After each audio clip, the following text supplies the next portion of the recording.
আমাদের আমার সাথে তোমার সাথে আমাদের বারবার দেখা হলো।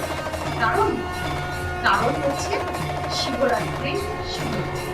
শিবরাত্রি চলছে, চলবে। তোমরা তো দেখছো সন্ধ্যে থেকে যখন থেকে শুরু হয়েছে, সেই বিকাল থেকে এখনো চলছে, এখনো চলবে সারা রাত্রি। কালকে আগামীকাল সোমবার সারাদিন চলবে শিবযোগে, শিব ধ্যান, শিব পূজা, শিবযজ্ঞ। এক ভারী মজা।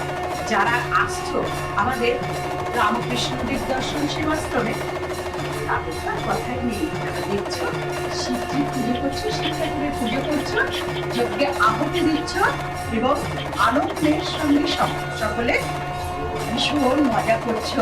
কারণ ঠাকুরকে ডাকা পুজো করার ধ্যান ধারণা বাড়ানো একটা মজাই আলাদা, সেই মজা পাচ্ছ। তার মধ্যে যারা আসতে পারছো না, যারা আছো শুধু নিজেদের ঘরে, আমি বলছি তাদের তরে আমি চলে আসবো বারবার। এদিকে যজ্ঞ হবে আর সেই যজ্ঞ দর্শন করানো হবে। যারা আছো নিজের ঘরে, আমি এখন বলছি তাদের তরে।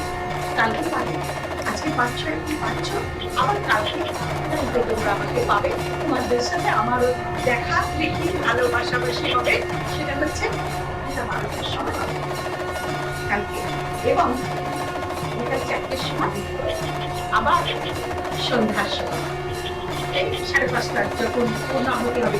শোনো, পূর্ণাহুতি কিন্তু তখন হবে না, পূর্ণাহুতির সময় হবে সেটা শিব চতুর্দশী সাঙ্গ হবে। তারপর অমাবস্যা আসছে, সেই অমাবস্যার পুজো হবে, বামদেবের পুজো হবে, তবে পূর্ণ আহুতি দেওয়া হবে।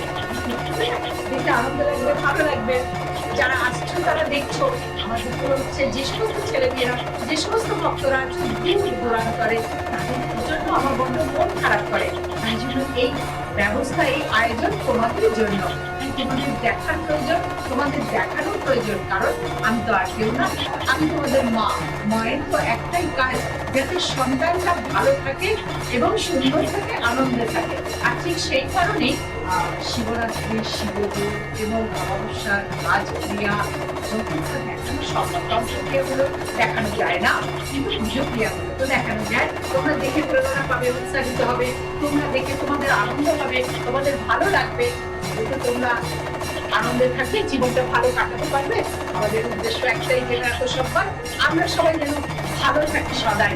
আর সেই কারণেই এমন সুযোগ, এমন সৌন্দর্য, 4 প্রহরে 4 বার পুজো, সঙ্গে শিব ঠাকুর রয়েছেন, সঙ্গে আমাদের মহামৃত্যুঞ্জয় যজ্ঞ হচ্ছে, সারাদিন অখণ্ড যজ্ঞ, সারা রাত সারাদিন। তাহলে ক্লান্তি সব বাদ দিন, সমস্ত ক্লান্তিকে দূর করে দিয়ে আমরা জাগ্রত হয়ে প্রহরে প্রহরে পুজো করব এবং সুন্দরভাবে আমরা কি করবো,